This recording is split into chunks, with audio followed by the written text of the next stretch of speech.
అంతే extreme. It's humiliating and character assassination. నేను 20 ఏళ్ళుగా నేను ఎప్పుడు ఇలాంటి ఇష్యూలో 20 ఏళ్ళుగా నన్ను చూస్తున్నారు కదా, నేను ఎప్పుడైనా ఇలా చేస్తానా, ఇలా అంటానా, ఇలా మాట్లాడగలనా? అలా అన్నప్పుడు చాలా బాధ వేస్తుంది. ఎందుకంటే ఓకే, అది ఫ్లోలో చెప్పచ్చులే, అది ఇట్స్ ఓకే. ఎనీవేస్, జరిగిందంతా మాత్రం చాలా, there is a lot of wrong information going on, there is a lot of misinformation, lot of false allegation, especially నా క్యారెక్టర్ అసాసినేషన్ చేసేసరికి. సార్ నేను సినిమా చేసి, సినిమా చాలా పెద్ద సక్సెస్ అయ్యి ఉండి, ఆ సక్సెస్ అంతా పక్కన పడేసి మొత్తం గత 15 రోజులుగా నేను ఇక్కడే కూర్చుని అన్ని ఫంక్షన్స్, అన్ని ప్రోగ్రామ్స్, అన్ని సెలబ్రేషన్స్ అన్ని మ్యాక్సిమం క్యాన్సిల్ చేసేసుకుని, పబ్లిక్ ఫంక్షన్స్ అన్ని పెడతా ఉన్నాయి, అన్ని క్యాన్సిల్ చేసుకుని ఒక్కడనే ఇక్కడ కూర్చుని, అరే ఇలాంటి టైం ఎలా ఉండేది, నేను ఎలా ఉండాల్సిన టైం ఇలా అయిపోయింది అంటే, నేను ఒక్కడనే కూర్చుని 15 రోజులు ఇంట్లో ఎక్కడికి వెళ్ళబోతున్నా, నా ఆఫీస్కి వెళ్ళబోతున్నా, నేను సొంతగా సినిమా తీసా. ఒక సినిమా తీసిన సినిమా 3 ఏళ్ళు కష్టపడి తీసిన సినిమా థియేటర్లో ఎలా ఉందో కూడా నేను చూడలేదు ఇప్పటివరకు. నేను నా సినిమా థియేటర్లో ఎలా ఉందో చూడలేదు నేను. And that's my biggest education. మీరు రాబోయే సినిమాలు నేను ఎలా తీయాలి, ఇట్స్ మై లెర్నింగ్ కర్వ్. నాకు చాలా ఇంపార్టెంట్ నేను థియేటర్లో చూడటం, నేను నేర్చుకుంటా సినిమాని. నేను మీకు నెక్స్ట్ ఇవ్వాలంటే సినిమా, నేను అలాంటి, నేనేం చెప్తున్నానంటే ఇలాంటి టైంలో కూడా నేను ఒక్కనే ఇంట్లో 15 రోజులు కూర్చుని, అరే ఇట్స్ ఓకే, అయ్యేది అయింది, ఇట్స్ ఓకే, మన తప్పేం లేదు అంటే డైరెక్ట్ ఇన్వాల్వ్మెంట్ లేదు. ఇట్స్ నా ప్రెమిసెస్లో అయింది కాబట్టి I am extremely apologetic for what he's happened. అలాంటిది ఇలా 15 రోజులు కూర్చున్న తర్వాత మీరు ఇలా అన్నారంట, మీరు అలా అన్నారంట, కాళ్ళు చేతులు ఇరిగిపోతే పర్లేదు అన్నారంట అంటే డెఫినెట్లీ చాలా బాధ వేస్తుంది. అందులో ఏంటి, ఒక నేషనల్ మీడియా ముందు ఇలా మాట్లాడతాం అనేది నా క్యారెక్టర్ అసాసినేట్ చేసినట్టు కదా దేశం ముందు. అరే నేను కష్టపడిందే ఈ 3 ఏళ్ళు తెలుగు వాళ్ళకి. నా ఆడియో ఫంక్షన్ చూడండి, నేనేమన్నాను, నా సినిమా చూడండి అది అన్నాను, నేనేమన్నాను, అరే మన తెలుగు వాళ్ళు పరువు తీసి ఎక్కడో నిలబెడదామని ఒక అటెంప్ట్తో చేశాను. అలాంటిది నేను అంత ప్యూర్ ఇంటెన్షన్తో చేస్తే, నేను ఇలా చేశాను అలా చేశాను, నా మీద ఫాల్స్ ఎలిగేషన్, నాకు ఎంత బాధ వేస్తుంది. This is personally I mean to nobody, I respect everybody. నేను అసలు ఇదేం పర్సనల్ అటాక్ కాదు, ఏమీ కాదు. నేను జస్ట్ నా గురించి ఫామ్ అవుతున్న ఇన్ఫర్మేషన్ పీపుల్కి చెప్దామని, దట్ ఇలా జరుగుతుంది, ఇది నిజం కాదు, దయచేసి అర్థం చేసుకోండి చెప్పడానికి. అండ్ ఒక సిరీస్ ఆఫ్ ఈవెంట్స్లా చెప్తాను జరిగిన విషయం.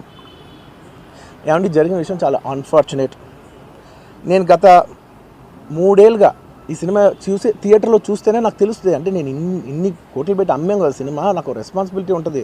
సినిమా ఎలా ఉంది అది థియేటర్లో చూస్తే నా 3 years ఎఫర్ట్, అది జస్ట్ ఒక షో కాదు, నాకు ఎమోషనల్గా అది 3 years ఎఫర్ట్. అసలు ఏమవుతుంది నా future, it's like make or break moment for me. So అలాంటి ఇంపార్టెంట్ పాయింట్లో నేను వెళ్తూ నేను అదే ఆలోచించాను తప్ప నేనేమి ఇర్రెస్పాన్సిబుల్గా గత 20-30 ఏళ్ళుగా నేను అదే థియేటర్కి వెళ్తున్నాను. ఓల్డ్ సినిమాలకి వెళ్ళాను నేను అదే థియేటర్కి, నా సినిమాలు కాకుండా బయట సినిమాలకి వెళ్ళా. ఎప్పుడు ఇలాంటి యాక్సిడెంట్ అవ్వలేదు. అండ్ నేనేదో ఇర్రెస్పాన్సిబుల్గా థియేటర్కి వెళ్ళిపోయాను, పర్మిషన్ లేకుండా వెళ్ళిపోయాను అనేది అబ్సల్యూట్లీ ఫాల్స్ ఇన్ఫర్మేషన్. అలాంటిది ఏమీ లేదు. థియేటర్ వాళ్ళు పర్మిషన్ సార్ట్అవుట్ చేసుకున్నారని చెప్పి మేము అక్కడికి వెళ్ళాం.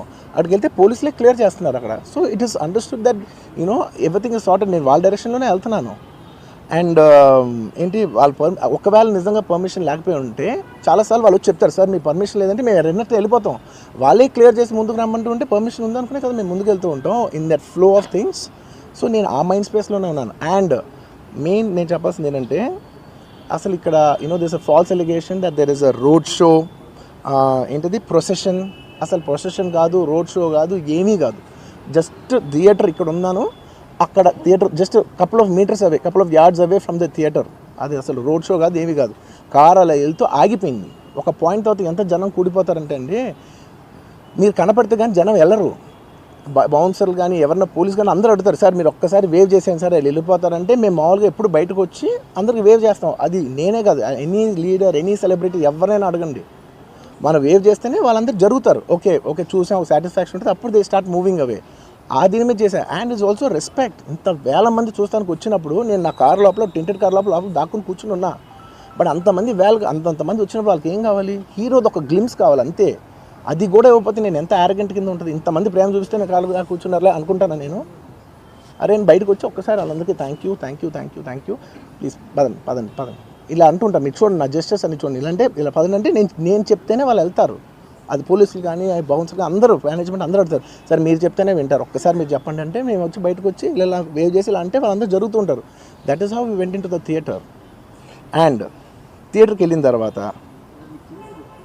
what I wanted to say is that there's a misinterpretation అనుకోండి, మిస్ఇన్ఫర్మేషన్ అనుకోండి, ఫాల్స్ ఇన్ఫర్మేషన్ అనుకోండి, ఏమనుకోండి.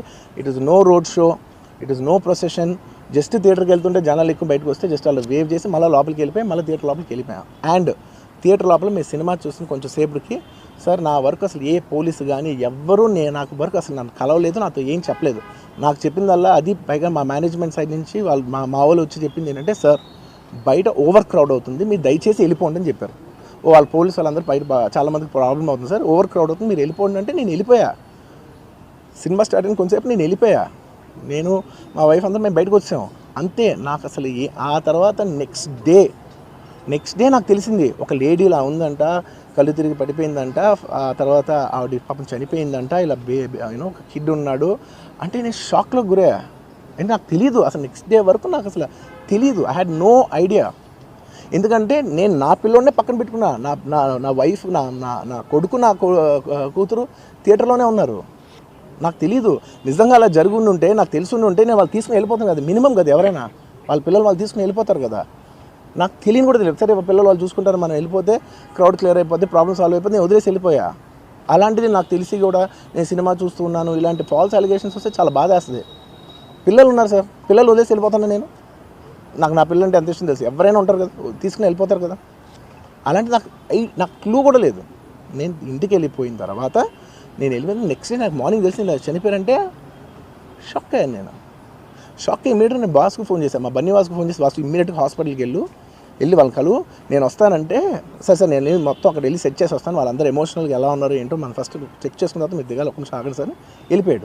వెళ్ళిపోయిన తర్వాత వాసు నేను వస్తానంటే సార్ మీరు రావద్దు ప్లీజ్, దయచేసి మీరు హాస్పిటల్ రావద్దు, ఇక్కడికి గందరగోళం అయిపోద్ది, నేను నైట్ మీరు థియేటర్కి వెళ్ళారు, ఇష్యూ అయింది, చాలా ప్రాబ్లం అయింది, ఇప్పుడు మీరు హాస్పిటల్కి వచ్చి మళ్ళీ ప్రాబ్లం అయితే మాత్రం సార్ చాలా ప్రాబ్లం అవుతుంది సార్, నేనే వాళ్ళని కొంచెం వాళ్ళ రిచువల్స్ అవన్నీ అయిపోయిన తర్వాత మీ దగ్గర తీసుకొస్తానని చెప్పాడు.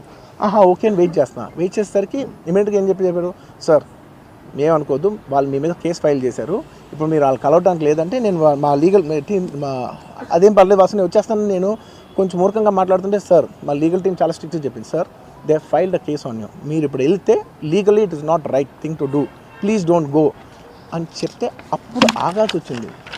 సార్ నాకు ఒక్కటే విషయం చెప్తా సార్, ఎవరో వైజాగ్లో చనిపోతేనో లేకపోతే చనిపోతున్నారంటేనో లేదంటే విజయవాడలో చనిపోతున్నారంటే ఒక పెద్ద ఆవిడ అంటేనో లేదంటే చిరంజీవి గారి ఫ్యాన్స్ మన నూర్బాయ్ లాంటి వాళ్ళు లేదంటే కళ్యాణ్ గారి ఫ్యాన్స్ మన ఎవరో అంటేనే వాళ్ళందరికీ నేను వెళ్ళి పర్సనల్గా సార్ ఇక్కడి నుంచి విజయవాడ వెళ్ళాను సార్ ఎవరినో కలవటానికి, ఒక లేడీని, ఒక వైజాగ్ వెళ్ళాను ఇక్కడి నుంచి ఎక్కడో ఉప్పలు ఉంటే ఎక్కడో దాటి ఉంటే ఎక్కడికో వెళ్ళాను. అలాంటిది నా ఓన్ ఫ్యాన్స్, నాకు నా ఫ్యాన్స్ అంటే ఎంత ఇష్టం మీ అందరికీ తెలుసు, అలాంటి నా ఓన్ ఫ్యాన్స్ నా ఓన్ థియేటర్లో నేను ఉన్న ప్రెమిసెస్లో అలా జరిగిందంటే నేను వెళ్ళి కలవనాలని, వాళ్ళు కలవాలి నాకు ఉండదా, అది మినిమం కదా. అసలు ఎవడైనా వెళ్ళి కలుస్తారు, ఎందుకు కలవను నేను కలవపడడానికి ఓన్లీ రీజన్ ఏంటంటే I'm tired, I can't go.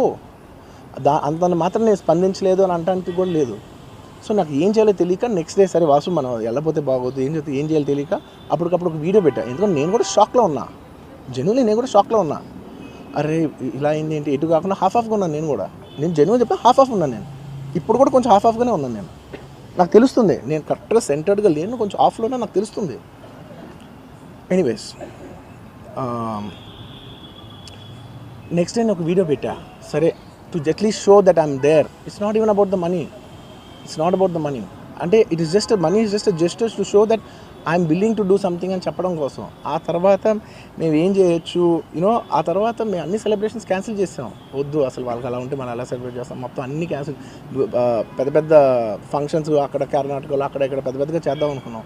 వద్దులే ఇంకా దీని తర్వాత అన్నీ షట్ చేసానని చెప్పేసి ఇంకా నా ప్రయత్నంలో నేను ఏం చేశానంటే డాడీ మీరు వెళ్ళి కలవంటే ఆయన కూడా కలవకూడదు అన్నారు. ఓకే ఒక స్పెషల్ పర్మిషన్ పెట్టి నువ్వు వెళ్ళు, పోనీ మా ఫాదర్ ఇన్ లా పంపించండి, లేదంటే సుకుమార్ గారు పంపించండి, లేకపోతే వాళ్ళ వైఫ్ని పంపించండి, లేకపోతే ప్రొడ్యూసర్స్ పంపించండి, బన్నీవాసుని పంపించండి.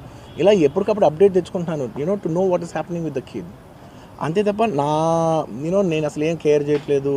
ఇలా కొన్ని ఫాల్స్ ఎలిగేషన్స్, క్యారెక్టర్ అసాసినేషన్ మాటలు వచ్చినప్పుడు మాత్రం చాలా బాధ వేస్తుంది. నేను ఎన్నైనా తీసుకోగలను, నన్ను నమ్మండి, మీ అందరూ తెలుసు ఐఎమ్ స్ట్రాంగ్ పర్సన్, నేను చాలా ఫేస్ చేస్తాను, నేను తీసుకోగలను, నేను తట్టుకోగలను. కానీ ఇలాంటి అన్నప్పుడు మాత్రం ఇంత లో పాయింట్లో ఇట్స్ జెన్యున్లీ లో పాయింట్, నాకు జెన్యున్లీ ఇట్స్ అ లో point.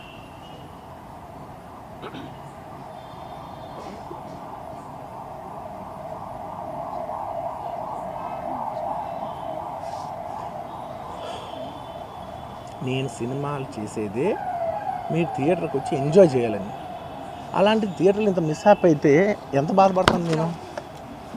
Yeah sorry anyways what I wanted to say okay ఒక నిమిషం what I wanted to say is it's a very unfortunate accident and also genuinely I'm a believer in అంటే బయటే కాదు generally me as a person ఇలాంటిది ఒకటి జరిగినప్పుడు ఏదో media కోసం ఇంకోళ్ళ కోసం నేను సుకుమార్ గారు చాలాసార్లు మాట్లాడుకున్నాం డార్లింగ్ మనం ఏం చేయొచ్చు నేను ఒక మంచి అమౌంట్ పెద్ద అమౌంట్ నువ్వు ఒక అమౌంట్